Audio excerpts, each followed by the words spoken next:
know about the rest of you, but if I'm in an ambulance, I'm going to have them take me to Indiana.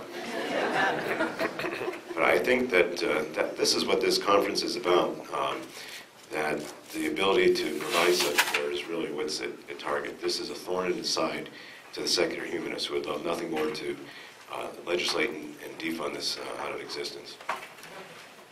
Our next speaker is Mr. Chuck Donovan. Mr. Donovan is a senior research fellow at the DeVos Center for Religion and Civil Society, where he brings more than 3 decades of experience to national debates on strengthening families and protecting life.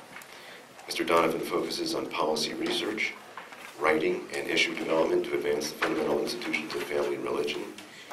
And over the years, his policy work has ranged from the right to life and welfare reform to bioethics and human trafficking.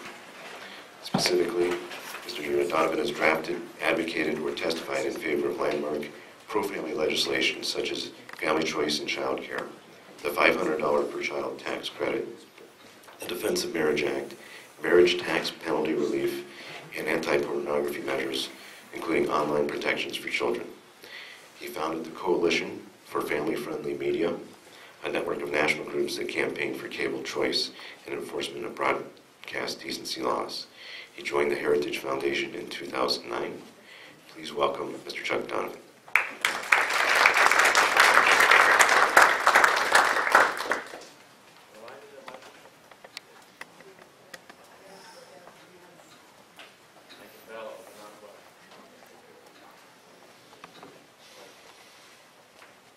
How's that? Well, great. This is an absolutely impossible act to follow with Gene Diamond's presentation, but we'll give it a shot. To get started, I hit what?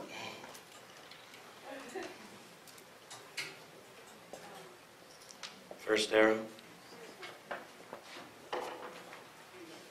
That is not it, no. Well, we can dance a little bit. In the meantime, I wanted to thank, first of all, my good friend Mike O'Day, Steve Koob with One More Soul, and David Wilson, with whom I had the pleasure of working in the White House just a few years ago, right, David? And commend you for putting this conference together and for inviting me to take part. I'm going to do something that's very different from what you've heard, and I really think that the entire theme of my presentation on the hope for authentically Catholic healthcare was more or less covered by what Gene Diamond said. There are people out there, and you are certainly all of you among them, who are fighting for authentically Catholic healthcare, and as long as you fight, we have a chance to prevail. And I think a very good chance to prevail for the reasons I outlined this morning. Now, I am a conservative by birth and by training and by my parents' insistence. And they said all along that one of the things you have to fear as a conservative is that you become pessimistic. And it's true, a lot of conservatives do sit around in Washington, and the main thing they discuss is that they think the world is going to hell in a handbasket. But the theme lately has been that it's not a handbasket, it's more like a front loader. And things are deteriorating very quickly. But the more that you dig into history, the more you realize that the more things do go to hell in a handbasket, the more regular that is the state of human affairs. You think about it in terms of the problems that confront medicine.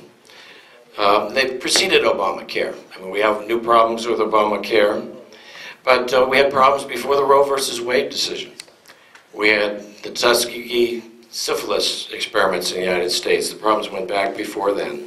They go back before the epiphanies of Margaret Sanger and her Birth Control League of America. In fact, we know for a fact that the problems of medicine date back to the very dawn of medicine and when the promise and premises of medicine were being established. It is in the nature of the beast. The very instruments that can be marshaled to alleviate pain, allay symptoms, and on occasion effect cures are instruments that can also be marshaled to dull sentience and eliminate the patient. These instruments can cure the sick person, but for the person of a social Darwinian bent, they can make society, on average, healthier by reducing the quotient of the ill. When you look back at the the dawn of medicine in the West. And I titled my talk The Hippocratic Moment, because I think we are in a Hippocratic moment. You can basically reduce it to something, and this talk this morning will take us on something of a tour of 3 islands. I hope we can get away from the cold of Michigan. But the Hippocratic School of Medicine was founded on that island. You can see the arrow there. I'll give you another red light there. The island of Cos in the eastern Aegean Sea. And about 4 centuries BC, and I'm sure this is all not news to you, but the Hippocratic School had been in existence. There's all sorts of discussion about how the Hippocratic Oath came to be written, whether it was actually written down by one physician, Hippocrates, the father of medicine, or whether it was a collaboration. But at any rate, I mean, it's obviously quite remarkable that this document was crafted in a pagan world. And as you read through the document, you find out that it sounds very much like John Bruchalski.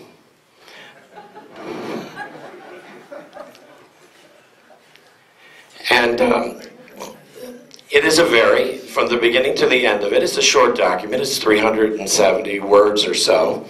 And when we were at the White House, David, we never confined ourselves to so few words. But in 370 words, and I think we tend to know it best for its proscriptions.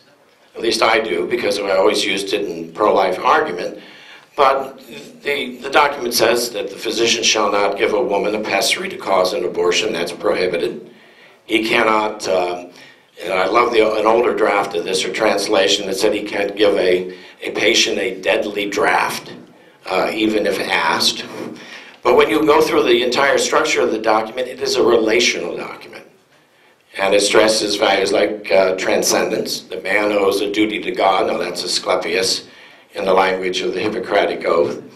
It has a vertical historical relational document and the duty of care, treating as if it were your father in medicine, that your trainer, your teacher, or your own father, viewing yourself in medicine as the child of that father. And it also has the horizontal relationship, which is the most important one in the oath, and to which the most text is devoted, and that's the doctor-patient relationship, about which it says many things about affirmative duties, not just the prescriptions. In substance, a very practical document despite its brevity. It covers an awful lot of territory about what the essence of medicine should be, but it's interpersonal. It's a one-on-one relationship. It is not a public health document. It describes one-on-one relationships as the core of the relationships in medicine. So, as I summed it up, it reflects Hippocrates as a clinician and not as some type of Greco-Roman philosopher king. And as a result, I think people found that they were able to trust him and able to establish trust in the essence of the relationship of medicine as it was taught on that island and exported throughout the Mediterranean.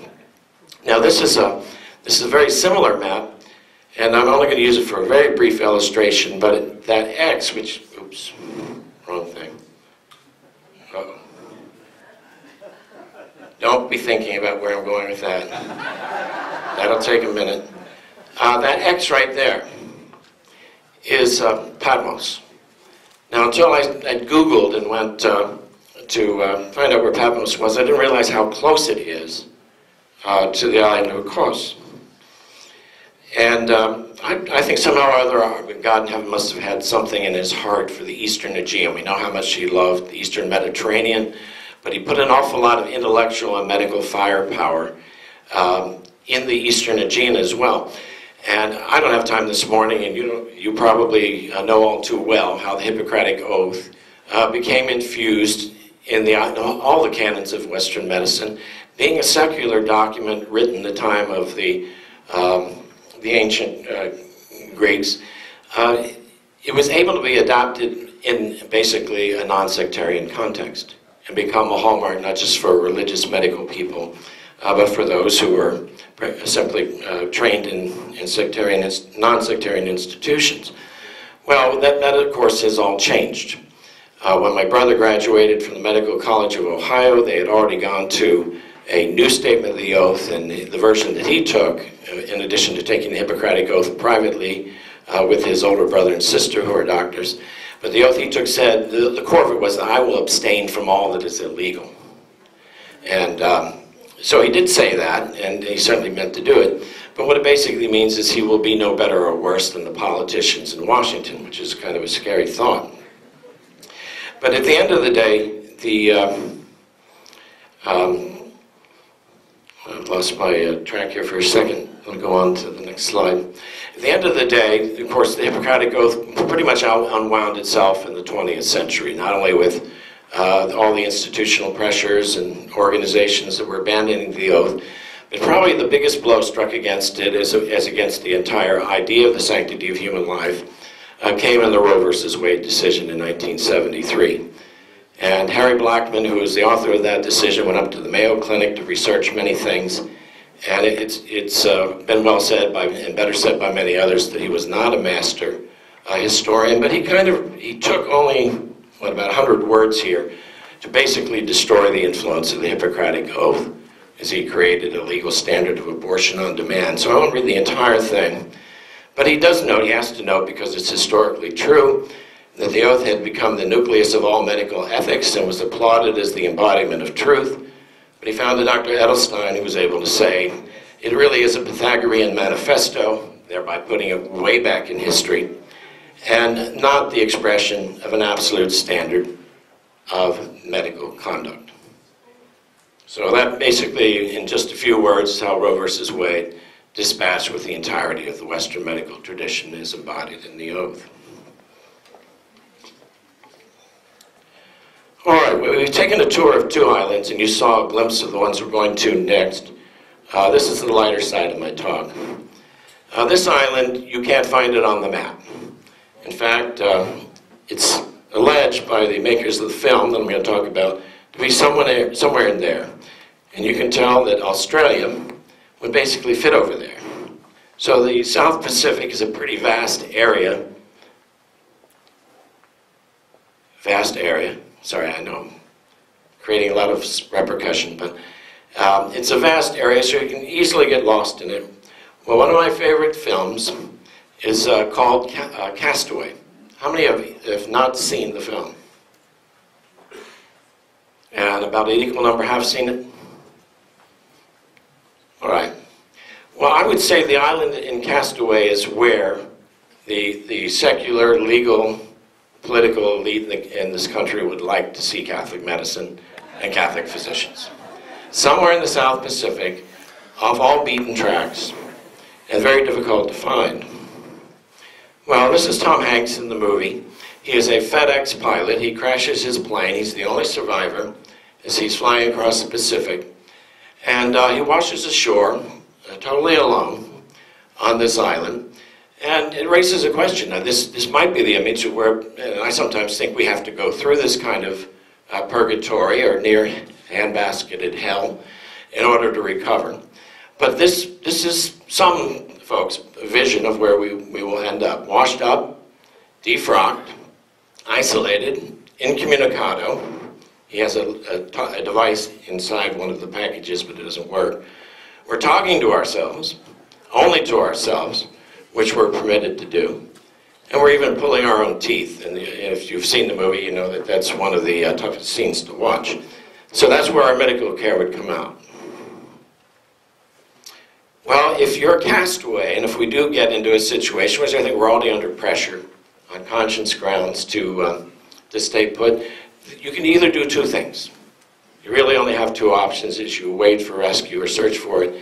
You can descend into madness, or you can become resourceful. And the problem that we have is that they sometimes look like the same thing starting out.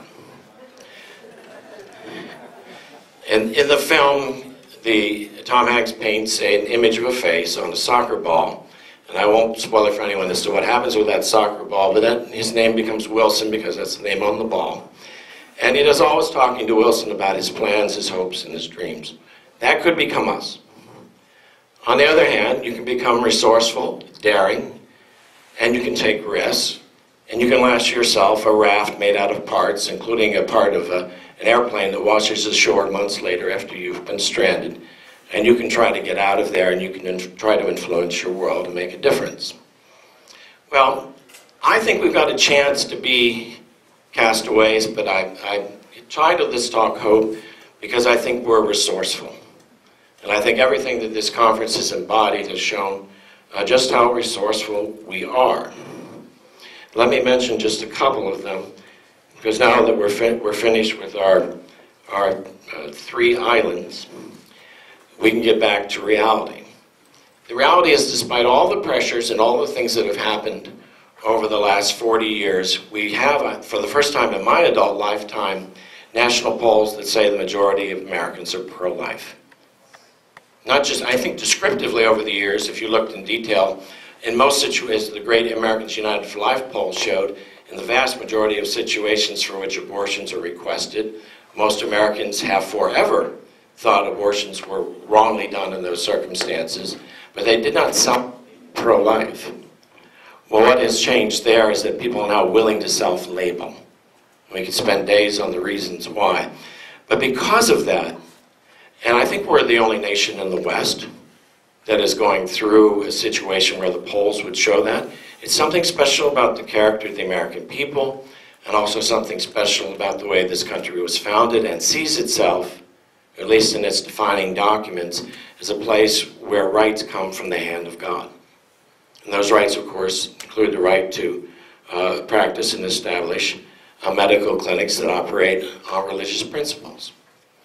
So you have multiple evidences of things that are going the right way. People at this conference, the clinics, the hospitals, the documents, the arguments that are being created, they're tremendous. They are making a difference. We have pregnancy care centers across the United States. I did a study with a colleague at Family Research Council. This is an image of the study, called A Passion to Serve, A Vision for Life. And until we went through every $9.90 for every pregnancy care center in the country, we did not know certain basic facts. The pregnancy care center movement in the United States brings in a minimum of $200 million in contributions a year. It's over 90% privately funded. There are about 40,000 volunteers that work in these centers. These centers don't rely on government funds. Many of them completely eschew government funds. They're becoming more medicalized, and we've heard the great example yesterday, and they are reaching tens of thousands of women. They raise more money each year than the March of Dimes, if you look at the March of Dimes as a unit. American people don't know this, and I think in many ways, and this is one of our challenges, that we don't know our own strength. We tend to believe that there are fewer of us, or that we're less powerful than we are. In Washington, for the first time in 4 decades in my life in the pro-life movement, there's a serious effort to reduce the funding for Planned Parenthood. It's not an easy issue. As soon as many members of Congress hear it, they say, oh, you're out of the abortion issue, and then you're into birth control. Having written a book about Planned Parenthood, they're much more complicated in the harms they do than any single medical problem, intervention, or mistake they make. It's a really pernicious ideology that needs to be unmasked. But Congress is looking at it. Well, they need to with a $1.4 trillion deficit. But they are looking at it. There's an awful lot going on in the states, and I can't recap all of it. But it's interesting how medically based so much of it is. Just give you a couple of examples. In fact, you can go all the way through virtually every stage of pregnancy, and there's some sort of legislative challenge underway to Roe and its principles that you would not have seen 10 years ago. It's partly a result of the congressional elections, but also because there's this unwritten law in the human heart, I believe, that keeps coming back to the American populace, is that we are a country not of pessimism, but of hope. And if we have a message of hope, people will listen. But let me give you a couple examples. You begin all the way with the very origins of life with stem cell research, the gap between the effective therapeutic applications of stem cell research and what is being accomplished with embryonic research continues to grow on a daily basis with publication of study after study. Even the California regenerative, or whatever I'm not going to remember the title properly, but their initiative, which provided I believe $3 billion in bond funding. In the last 2 cycles, it has given out more funds for adult stem cell-based research than it has for embryonic, because that's where the help is. God's design for the human person is amazingly ethical, which shouldn't surprise us, but as we make more discoveries, it reinforces that. We move a little further along in pregnancy. A majority of the House of Representatives in Ohio has endorsed a bill that would actually ban abortion after the heartbeat is detected, and would require the physician to attempt to identify the heartbeat and allow the mother to hear it.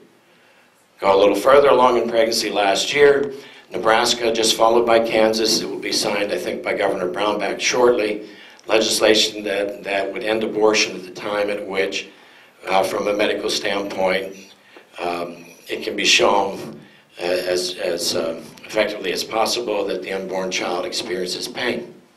That law passed last year. It has not been challenged yet. Something you would expect the pro-abortion movement to have done. It has driven Dr. Carhart out of the state. He doesn't believe he can practice there, and Kansas has no desire to be a haven anymore for late-term abortions, so they've acted. Governor of Arizona, Governor Brewer, just this past week signed a ban on sex selection abortions. Now, the opponents of that state that it doesn't happen.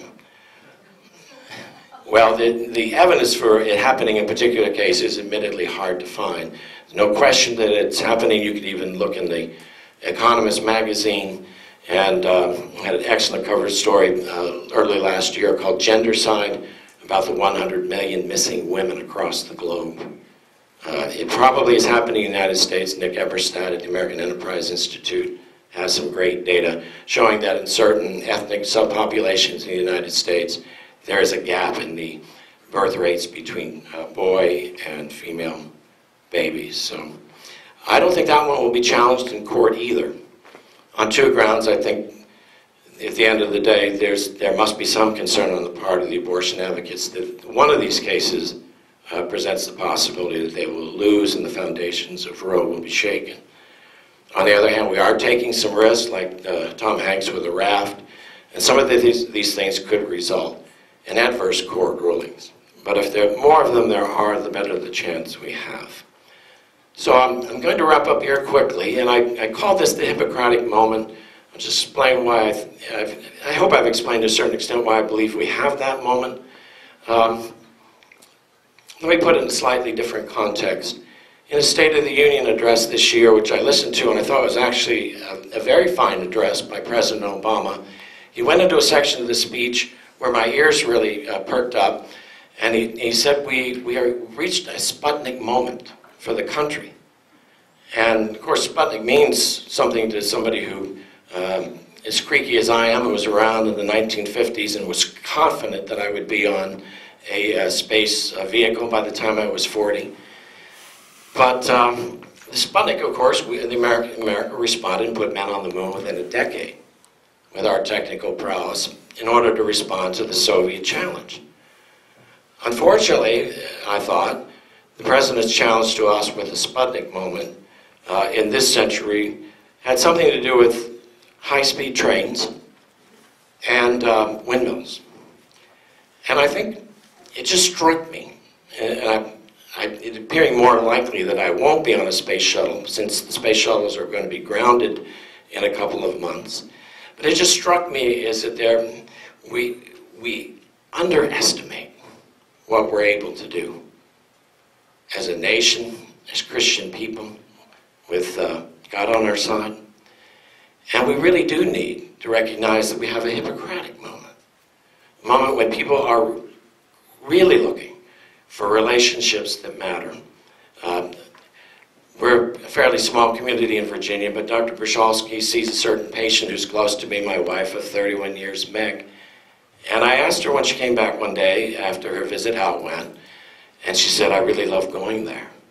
And I said, well, I've never been to the Tepeyac Clinic. Is it clean? The doctor's very professional. And she goes, well, of course, but Dr. Brushalski will pray with me.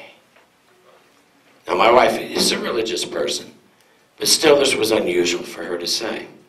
and she's been fairly free of significant health issues. But there was a doctor who would take time with her. Doctors who do that, nurses who do that, hospitals that do that, pro-life movements that do that, are going to shine like the sun in situations where the darkness is increasing. And I do believe we're in a time of increasing darkness. But because we have hope, and because we have the Savior, and he communicates and can communicate in every act that you commit in his name, we have a chance to put a new light into this world. Going back to Patmos just for a moment, this is the book of Revelation, which you can read as a very dark work in many ways. It certainly has a lot of things to make one think. But I like the quote from Revelation 22:5, and there shall be night no more, and they need no light of lamp, neither light of sun, for the Lord God shall give them light, and they shall reign forever and ever. Here's kind of the image I have of what we are doing. The darkest night can be lit by a single light. If you're on the Titanic, maybe we are, you can see the Carpathia miles away just from its single light. And we have to preserve that light against the harsh winds of our time so that eventually people will be, because they will be drawn to it when they see safety in the darkness, they will come back to the light of the world, to Christ who made us, and to Christ who brings us home at the end of the darkest days. Thank you.